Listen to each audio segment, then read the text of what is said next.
मेरा सवाल आपसे यह है कि ये 1 रुपया है मेरे पास, 1 रुपए में क्या मिलता है? आपका जवाब होगा कुछ नहीं मिलता है। लेकिन अगर सैया भय कोतवाल तो डर काहेगा।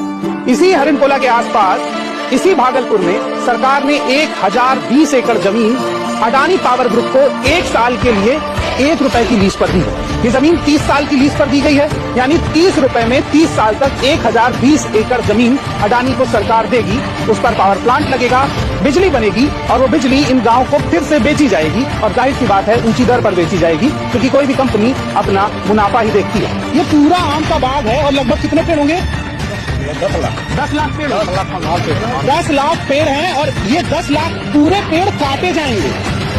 वो जो कैंपेन आप देखते हैं ना, एक पेड़ माँ के नाम, यहाँ पर ये 10 लाख पेड़ काटे जाएंगे अडानी के नाम। क्या आपके साथ कभी ऐसा हुआ है कि आपके गांव में सरकार आती है और कहती है ये पूरी खेती वाली जमीन हमें चाहिए और इसके बदले हम आपको कुछ पैसा देंगे, आप मना कर देते हो, लेकिन अगले दिन पता चलता है कि आपकी जमीन पर बुलडोजर चला दिया गया है और फिर न्यूज में पढ़ो कि ये जमीन सिर्फ 1 रुपए में किसी बड़े उद्योगपति को दे दी गई है। गुस्सा आएगा ना? तो ऐसा ही मामला भी बिहार के भागलपुर में सामने आया है, जहां 1050 एकड़ जमीन और 10 लाख पेड़ एक प्राइवेट कंपनी को मात्र 1 रुपए प्रति साल के रेट पर 33 साल के लिए लीज पर दे दी गई है। सबसे बड़ा हंगामा इस वजह से है कि जमीन को 33 साल के लिए मात्र 1 रुपए में सालाना किराए पर लीज पर दे दिया गया।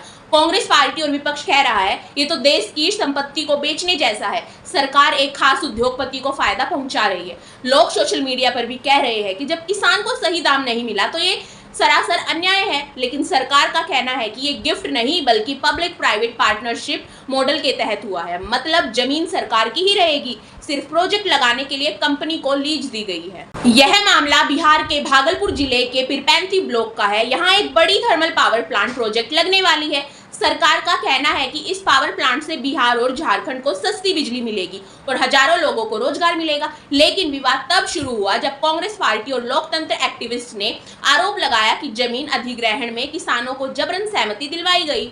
कुछ रिपोर्ट्स कहती है कि किसानों से पेंसिल में साइन कराए गए और बाद में उन्हें पेन से ओवरराइट कर दिया गया, यानी सहमति फर्जी दिखाई गई और जो मुआवजा मिला वो मार्केट प्राइस से बहुत कम और लीज खत्म होने पर पूरी जमीन और प्रोजेक्ट वापस सरकार को मिल जाएगा। लेकिन सवाल ये है कि क्या यह लीज रेट इतना कम होना चाहिए था? क्या इससे पब्लिक को फायदा होगा? ग्राउंड रिपोर्ट्स में गांव वालों का दर्द साफ दिखाई देता है। कई किसान कह रहे हैं कि उन्हें जबरदस्ती जमीन बेचनी पड़ी, उन्हें मार्केट प्राइस का 1/4 पैसा मिला।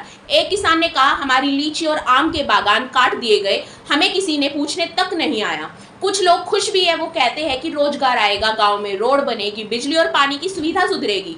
यानी गांव खुद 2 हिस्सों में बट गया, एक जो विकास की उम्मीद कर रहा है और दूसरा जो अपने हक की लड़ाई लड़ रहा है। ये पहली बार नहीं है जब अडानी का नाम सरकारी प्रोजेक्ट्स में आया है। हमने देखा है कि कई बार उनका नाम हवाई अड्डों, पोर्ट्स, कोल माइनिंग प्रोजेक्ट्स में भी जुड़ा है। विपक्ष का कहना है कि सरकार हमेशा इन्हें ही क्यों चुनती है, लेकिन सरकार का कहना है कि टेंडर ओपन था, सबसे कम बिजली दर की बोली अडानी ने लगाई, इसलिए प्रोजेक्ट इन्हें मिला। तो सवाल ये है, क्या ये वास्तव में फेयर कंपटीशन है या सिर्फ कुछ चुनिंदा कॉर्पोरेट को फायदा देने का तरीका है? अगर ये प्रोजेक्ट सही तरीके से होता है तो बिहार को सस्ती बिजली मिलेगी, लोकल लोगों को रोजगार मिलेगा और गांव का इंफ्रास्ट्रक्चर सुधरेगा। लेकिन अगर किसानों को उचित मुआवजा नहीं मिला तो ये आंदोलन और बड़ा हो सकता है। ऐसा कई बार पहले भी हुआ है कि प्रोजेक्ट सालों तक कोर्ट में अटक गए हैं। इसलिए ये जरूरी है कि सरकार किसानों से संवाद करे और उन्हें उचित दाम दे, क्योंकि विकास तभी सही मायने में विकास है जब उससे सबसे गरीब आदमी को भी फायदा हो। तो दोस्तों, ये मामला सिर्फ अडानी या बिहार का नहीं है। ये सवाल है कि हमारे देश में विकास का मॉडल कैसा होना चाहिए।